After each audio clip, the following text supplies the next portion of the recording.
jóvenes? Muy buenos días, soy su profesora Mayra y el día de hoy hablaremos de un nuevo grupo funcional que se llama éteres. Ok, el día de hoy hablaremos de los éteres, ¿sí? Estos van a tener dos grupos orgánicos unidos a un solo grupo, un solo átomo de oxígeno. Entonces, van a tener de hecho estos éteres tres tipos de nomenclaturas. Hay quienes a la nomenclatura número 1 le llaman la común, también está la IUPAC. Sin embargo, de acuerdo a la literatura e incluso su libro, manejan distintos tipos de nomenclatura para los éteres, ¿sí? Es sencillo, pero bueno, al final son tres tipos de nomenclaturas. Y el día de hoy vamos a desarrollarlo de esa forma. Entonces, R de este lado y de este lado puede ser cualquier radical, cualquier cadena de carbonos. Puede ser un benceno, puede ser un fenil, puede ser cualquier cosa que sea un radical. Por eso tiene R y R. R, oxígeno R. Si tienen algo, un oxígeno y otro algo, siempre va a ser un éter. Así es la forma en la que pueden identificarlo. Ahora, por ejemplo, como R puede ser cualquier cosa, entonces yo voy a poner CH2 y CH3. Y de este lado voy a poner un CH3. Ok, este es el ejemplo número 1. Recuerden que R puede ser cualquier cosa. Ya escribí algo en donde estaba R. Vamos a manejar tres tipos de nomenclatura y ahorita vamos a ver cómo se van a desarrollar. Al manejar tres tipos de nomenclaturas para los éteres, manejemos la número 1, ¿sí? En la nomenclatura número 1 dice que tenemos que agregar primero la palabra éter, ¿sí? Después tenemos que agregar el nombre de los sustituyentes, ¿sí? En este caso sería, tengo aquí un etil y tengo aquí un metil. Entonces voy a poner éter etil, metil, porque aquí está mi otro metil, y tiene que terminar siempre en ico. Entonces, por eso les anoté aquí así. Éter va a iniciar con éter. Radicales quiere decir que vamos a anotar los nombres de los radicales y siempre va a terminar con la palabra ico, ¿sí? Esa es la primera nomenclatura. Inicia con éter, termina con ico. Generalmente hay libros que dicen que deben de ordenarse o ponerse de acuerdo al alfabeto y hay otros libros que dicen que debe de ponerse de acuerdo a nivel de complejidad de los sustituyentes. Sin embargo, cuando hablamos de éteres, de qué lado lo pongamos no importa. Ya sabemos que hay un oxígeno en medio y que de un lado hay una cosa y que de otro lado hay otra cosa. Entonces, para el caso número 2 de la nomenclatura 2, dice que tenemos que poner el nombre de los radicales y en medio la palabra oxi, ¿sí? Entonces, generalmente cuando se usa esta nomenclatura, se toma en cuenta el orden en cómo está escrita la fórmula. Entonces, ¿cómo se llamaría? Se llamaría etilo, ya no es etil, ahora es etilo. Oxi, metilo, ¿sí? ¿Notan que ahora en lugar de poner éter y ico, por eso les anoté así? R, o sea, el nombre del primer radical, en medio la palabra oxi y al final el nombre del otro radical que está en el lado derecho, ¿sí? Para la nomenclatura número 3, dice que primero tienes que escribir los sustituyentes y al final agregar la palabra éter. Nuevamente, yo voy a utilizar la nomenclatura que dice mi libro de química orgánica, donde utilizan a partir del orden alfabético. Entonces, primero va a ser un etil, metil, éter, ¿sí? Por eso es que está escrito así. Va a ser el nombre del primer radical, más el nombre del segundo radical y al final tiene que terminar con la palabra éter. Por lo tanto, se manejan tres tipos de nomenclaturas en los éteres. Vamos a hacer otro ejemplo para que practiquemos más. Ahora, ¿qué pasa si como sustituyentes tenemos dos sustituyentes de un lado y del otro iguales? Si tenemos dos sustituyentes iguales, entonces va a ser la nomenclatura de esta forma. La nomenclatura número 1, seguimos que va a iniciar con la palabra éter,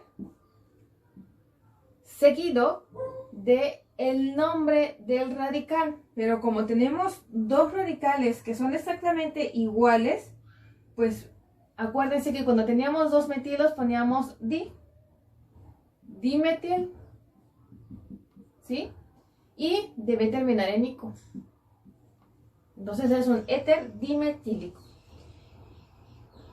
En el caso de la nomenclatura número 2, no vamos a poner metil oximetil. Generalmente cuando tenemos dos radicales que son exactamente iguales, se pueden escribir como óxido de metilo, ¿sí? Esto ya quiere decir que en medio tengo un oxígeno y que en ambos lados tengo dos metiles. Este tipo de nomenclatura solo funciona cuando los sustituyentes son exactamente igual el uno de un lado y del otro. Para la nomenclatura número 3, otra vez tenemos que es un dimetil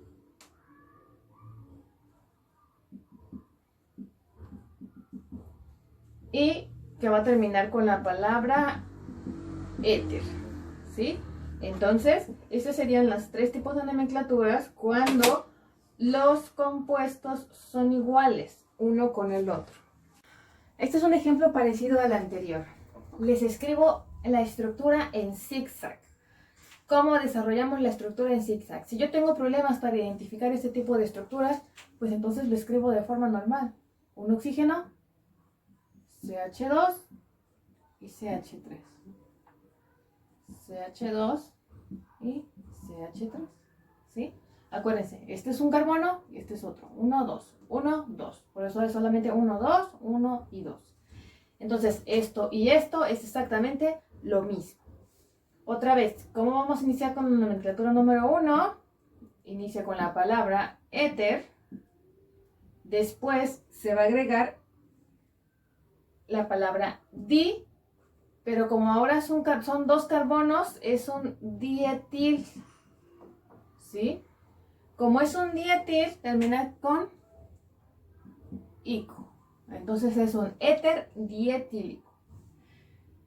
En la nomenclatura número 2 dijimos que si teníamos un radical igual al otro, podíamos poner óxido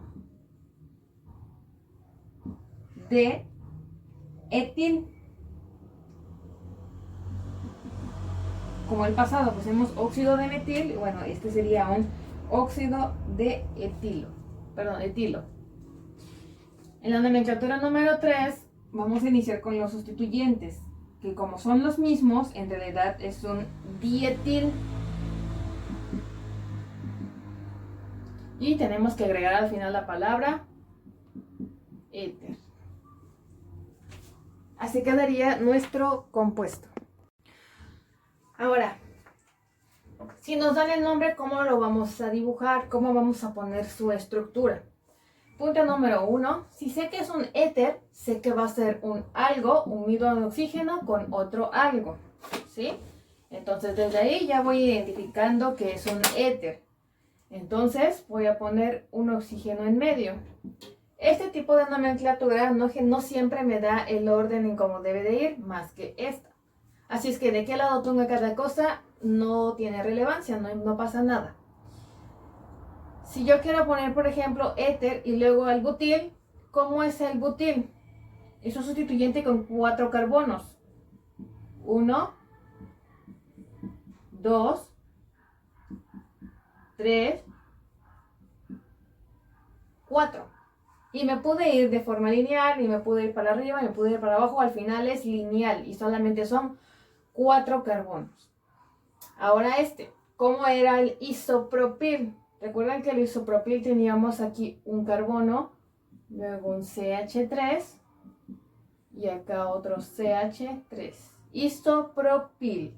Y debe tener terminación ico porque es un éter, ¿sí? Entonces de esta forma les quedaría su estructura. ¿Y cómo les quedaría la estructura en zigzag? Bueno, pues tienen un oxígeno central, tienen un carbono aquí, otro carbono acá. Noten que es muy parecido a esto. Y aquí tenemos 1, 2, 3, 4. Entonces vamos a iniciar con el zigzag. 1, 2, 3, 4. De esta forma se vería en el compuesto de forma zigzag. Ok, nos da el siguiente compuesto de forma escrita. Noten que ahora están utilizando la nomenclatura número 3. El pasado usaba la nomenclatura número 1. Y entonces dice que tengo un butil, pentil, éter. Otra vez, si sé que es un éter, entonces tengo un oxígeno en medio. Si tengo un butil, entonces tengo un compuesto o un sustituyente de 4 carbonos, but. Entonces tengo un CH2, 1, 2, 3, 4. Y si es un pentil, 1, 2, 3, 4 y 5. Entonces, de esta forma me quedaría mi butil con 4 carbonos, 1, 2, 3, 4, pentil, 1, 2, 3, 4, 5 y éter. Quiere decir que en medio, entre uno y otro, va a haber un oxígeno. Y en la forma zigzag, ¿cómo queda? Tengo mi oxígeno, de este lado voy a poner un pentil, entonces va 1, 2, 3, 4, 5. Y de este lado voy a poner un butil de 4 carbonos, entonces es 1, 2, 3 y 4. Empiezan a contar a partir del primer vértice, el primer carbono. 1, 2, 3, 4. ¿Sí? Entonces así quedaría de una forma y de la otra. Para no hacer el video tan largo, este va a ser nuestro último ejemplo. Ahora nos están escribiendo la nomenclatura. ¿En qué tipo de nomenclatura? En la número 2. Tenemos el radical, separado por la palabra oxi y luego el otro radical. Este tipo de nomenclatura es el de los cocos, en donde se nos dice de qué lado está uno y de qué lado está otro. Entonces tengo un oxi en medio, un oxígeno en medio. De este lado tengo un isopropilo, que ya lo hemos practicado bastante. Si tengo un isopropil, CH3, CH3, CH, 1, 2, 3, ya tiene sus 4 enlaces este carbono. Heptilo, va a estar larguitos, 1, 2, 3, 4, 5, 6 y 7. Eso quiere decir que es un heptilo, hept de 7, 1, 2, 3, 4, 5, 6, 7. ¿Cómo sería su estructura zigzag de este compuesto? Entonces tengo un oxígeno en medio y 7 carbonos para acá. 1, 2, 3, 4, 5, 6 y 7. Y de este lado tengo un isopropil. 1, 2, 3. De esta forma se vería la estructura zigzag de nuestro compuesto. Muy bien, jóvenes, eso es todo por el día de hoy. Así es que nos vemos pronto.